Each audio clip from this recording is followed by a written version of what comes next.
Hello மக்களே! நீங்க இப்போ ஸ்க்ரீன்ல பார்க்குறது ஏதோ பெயிண்ட் கிடையாது, இல்ல கலர் மிக்ஸ் பண்ண தண்ணியும் கிடையாது.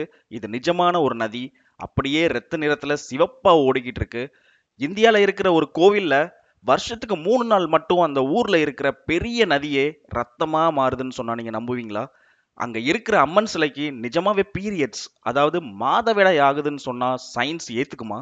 ஆனா இது 2000 வருஷமா அசாம்ல இருக்கிற காமக்யா அப்படின்ற கோவில்ல நடந்துகிட்டு தான் இருக்கு. இன்னைக்கு நம்ம பார்க்க போறது வெறும் ஆன்மீகம் மட்டும் இல்லைங்க. அந்த ரத்த நிற நதிக்கு பின்னாடி இருக்கிற மர்மமான உண்மைகளும் தான். அது மட்டும் இல்லாம அங்க இருக்கிற அகோரிகள் யாரு? இத பத்தி தான் பேச போறோம். வாங்க பார்க்கலாம். நான் உங்க Raja. Welcome to history mystery. First விஷயமா நம்ம இந்த இடத்தோட ஒரிஜின் தெரிஞ்சுக்கலாம். அப்போ தச்சன் அப்படின்ற மாதிரி ஒரு ராஜா இருந்தாரு. அவர் வேற யாரும் இல்ல, நம்ம சிவபெருமானோட மாமனார் தான். ஆனா அவருக்கு சிவனை சுத்தமா பிடிக்காது. தாடி வச்சிருக்காரு, சுடுகாட்டுல சுத்துறாரு, உடம்பு முழுக்க சாம்பல் பூசியிருக்கிறாரு அப்படின்னு சிவனை ரொம்ப கேவலமா நினைச்சாரு. சிவனை பார்த்தாலே தச்சனுக்கு ஒரு இளக்காரம். ஒரு நாள் தச்சன் மிகப்பெரிய யாகத்தை நடத்தினாரு. அந்த யாகத்துக்கு உலகத்துல இருக்கிற எல்லா தேவர்களையுமே கூப்பிட்டாரு. ஆனா தன்னோட சொந்த மகளையும் மருமகனான சிவபெருமானையும் வேணும்னே அவர் கூப்பிடாம அவமானப்படுத்தினாரு. அப்பா பண்றது தப்புன்னு சதிதேவி அந்த யாகத்துக்கு நியாயம் கேட்க போறாங்க. ஆனா அங்க தச்சன் எல்லாரும் முன்னாடியும் சிவனை ரொம்ப கேவலமா பேசுறாரு. இத கேட்டதும் சதிதேவிக்கு மனசு அப்படியே உடைஞ்சு போயிடுச்சு. தன்னோட கணவனுக்கு மரியாதை இல்லாத அந்த உடம்பு எனக்கு தேவையே இல்லை அப்படின்னு சொல்லி முடிவு பண்ணி அங்க எரிஞ்சிட்டு இருந்த அந்த யாக தீயிலேயே குதிச்சு உயிரையும் விட்டுறாங்க. தன் மனைவி இறந்துட்டாங்கன்னு தெரிஞ்ச உடனே சிவபெருமான் ஆவேசத்தோட உச்சத்துக்கே போயிட்டாரு. அவர் கண்ணுல இருந்து கோபம் அப்படியே நெருப்பா கொட்டுச்சு. சதிதேவியோட அந்த உடலை தோல்ல தூக்கிட்டு ருத்ர தாண்டவம் ஆட ஆரம்பிக்கிறாரு. அவர் கால் வைக்கிற ஒவ்வொரு அடியும் பூமியை அதிர வைக்குது. உலகம் அழிய போதுன்னு தெரிஞ்ச எல்லா தேவர்களும் நடுங்கியே போயிட்டாங்க. சிவனோட கோபத்தை அடக்கலனா இந்த பிரபஞ்சமே சாம்பலாயிடும்னு புரிஞ்சுக்கிட்ட விஷ்ணு பகவான் தன்னோட சுதர்சன சக்கரத்தை ஏவுறாரு. அந்த சக்கரம் காத்துல சுத்தி வந்து சதிதேவியோட உடலை 51 துண்டுகளா வெட்டுது. அப்படி சிதறின அந்த உடல் பாகங்கள் இந்தியாவோட பல இடங்கள்ல விழுது. அந்த 51 இடங்கள் தான் நாம இன்னைக்கு பார்க்கிற சக்தி பீடங்கள். இதுல தான் முக்கியமான விஷயமே இருக்கு. அதாவது அந்த 51 துண்டுகள்ல தேவியோட யோனி, அதாவது ரீப்ரொடக்டிவ் பார்ட் விழுந்த அந்த இடம் தான் அசாம்ல இருக்கிற காமாக்கியா. கொஞ்சம் லாஜிக்கா யோசிச்சு பாருங்க. ஒரு உயிர் உருவாகிறதுக்கு முக்கியமான இடமே இதுதான். அதனாலதான் மற்ற எல்லா கோயிலை விடவும் காமாக்கியாவுக்கு உருவாக்குற சக்தி, அதாவது கிரியேட்டிவ் பவர் ரொம்ப அதிகம்னு சொல்றாங்க.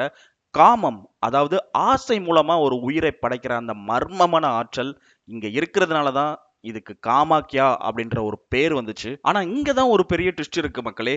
விழுந்த அந்த உடல் பாகம் ஒரு பாறையா மாறி இன்னைக்கும் உயிர் உள்ள உறுப்பு மாதிரியே செயல்படுதுன்னு அங்க இருக்கிறவங்க எல்லாம் சொல்றாங்க. அது எப்படி ஒரு கல்லுக்கோ இல்ல ஒரு பாறைக்கோ வந்து பீரியட்ஸ் வரும்? அதுல இருந்து எப்படி முதல்ல ரத்தம் வரும்? இங்கதான் சயின்ஸும் மர்மமும் நேருக்கு நேர் மோதுது. வாங்க அந்த ரத்த நதி மர்மத்தை அடுத்ததா பார்ப்போம். நீங்க இந்த கோவிலுக்கு போனா மத்த கோவில் மாதிரி பிரம்மாண்டமான சிலையோ கோபுரத்தையோ பார்க்கவே முடியாது. ஒரு இருட்டான குகைக்குள்ள தரைக்கு அடியில இருக்கிற ஒரு சின்ன பாறை பிளவு தான் அங்க சாமி. அந்த பிளவுல இருந்து ஒரு இயற்கையான நீரூற்று வந்துகிட்டே இருக்கும். அதுல கை வச்சு பார்த்தா எப்பவுமே ஈரப்பதம் இருக்கும். அங்க லைட் கூட இருக்காது. வெறும் விளக்கு வெளிச்சத்துல அந்த பாறையை தான் மக்கள் காமாக்கியா தேவியா கும்பிடுறாங்க. ஏன் இந்த ஒரு சிலை கூட வைக்காம அந்த பாறையை மட்டும் கும்பிடுறாங்க? ஏன்னா அந்த பாறையில ஏதோ ஒரு அமானுஷ்ய சக்தி இருக்கிறதா நம்பப்படுது. இப்போ ஒரு முக்கியமான விஷயத்துக்கு வருவோம். அதாவது ஒவ்வொரு வருஷமும் ஜூன் மாசம் அம்புச்சி மேளா அப்படின்ற மாதிரி ஒரு விழா நடக்கும். அந்த 3 நாளும் கோவிலை கம்ப்ளீட்டா மூடிடுவாங்க.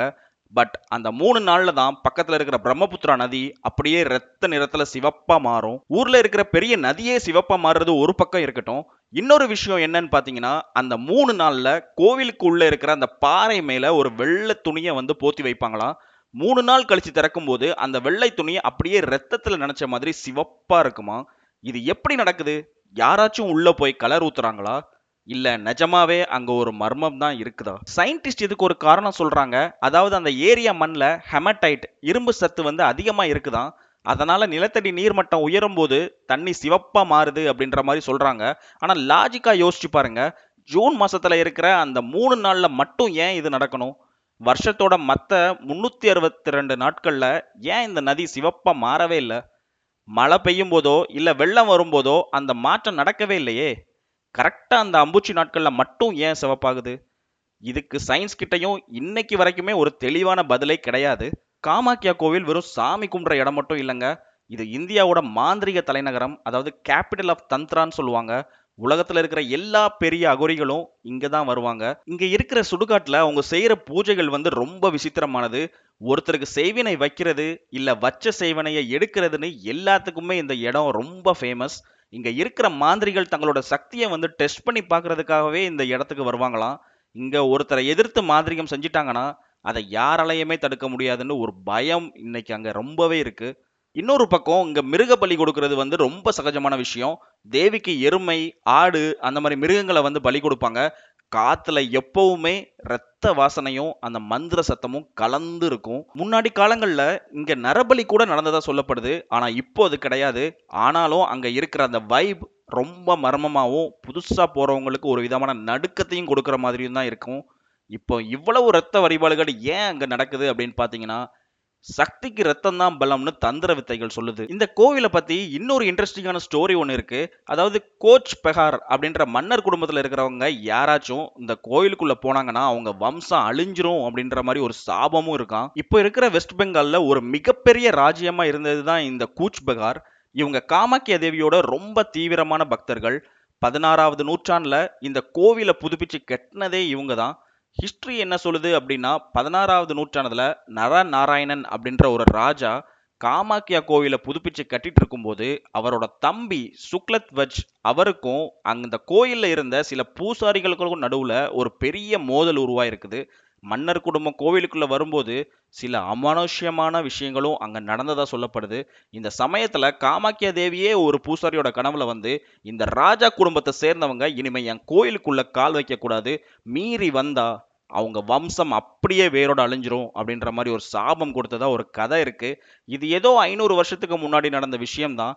பட் இன்னைக்கும் அந்த வம்சத்துல வர்றவங்க இந்த கோவிலை தூரத்துல இருந்து தான் கும்பிடுவாங்க, உள்ள போகவே மாட்டாங்க. ஒரு அரச வம்சத்தையே மிரட்டி வச்சிருக்கிற அந்த சாபத்துக்கு பின்னாடி இருக்கிற மர்மம் என்னன்னு யாருக்கும் தெரியல. இது உண்மையா இல்ல பயமான்னு கேட்டா அங்க இருக்கிற மக்கள் உண்மைன்னு தான் சொல்றாங்க. சயின்டிபிக்கா பார்த்தா இது ஒரு ஃபியர் சைக்கோசிஸ் அப்படின்ற மாதிரி சொல்லலாம். அதாவது ஒரு விஷயத்தை பார்த்து பயந்து பயந்தே அதை உண்மையாக்குறது. ஆனா 500 வருஷமா ஒரு பெரிய ராஜவம்சம் ஒரு கோவிலுக்குள்ளேயே போகாம பயந்து நிக்குதுன்னா அங்க ஏதோ ஒரு பெரிய அமானுஷ்ய சக்தி இருக்குன்னு தானே அர்த்தம். கொஞ்சம் யோசிச்சு பாருங்க மக்களே. நீங்க ஒரு ராஜாவா இருக்கீங்க, உங்ககிட்ட எல்லா அதிகாரமும் இருக்கு. ஆனா ஒரு கோவிலுக்குள்ள போக மட்டும் உங்களுக்கு தைரியம் இல்ல. காமாக்கியா தேவி கொடுத்த அந்த சாபம் இன்னும் ஆக்டிவா இருக்கா, இல்ல அந்த ராஜ குடும்பத்தோட பயம் தான் அந்த சாபமா? இத பத்தி நீங்க என்ன நினைக்கிறீங்கன்னு கமெண்ட்ல சொல்லுங்க. இங்க போயிட்டு வந்த நிறைய பேர் சொல்ற விஷயம் என்னன்னா, நாங்க கோவிலுக்குள்ள போனப்போ ஒரு விதமான பவர் எங்களை இழுக்கிற மாதிரி இருந்துச்சு அப்படின்ற மாதிரி சொல்றாங்க. அங்க இருக்கிற அந்த தண்ணியை குடிச்சா தீராத நோய்களும் தீரும் அப்படின்ற மாதிரி ஒரு பெரிய நம்பிக்கையும் இருக்கு. இந்த இடத்தோட இன்னொரு ரியலான மிஸ்ட்ரி என்னன்னு பாத்தீங்கன்னா, குழந்தை வரம் இல்லாதவங்க இந்த ஒரு இடத்துக்கு வந்துட்டு போனாங்கன்னா அவங்க குழந்தை வரம் கிடைக்கும் அப்படின்ற மாதிரி ஒரு பயங்கரமான நம்பிக்கையும் இருக்கு.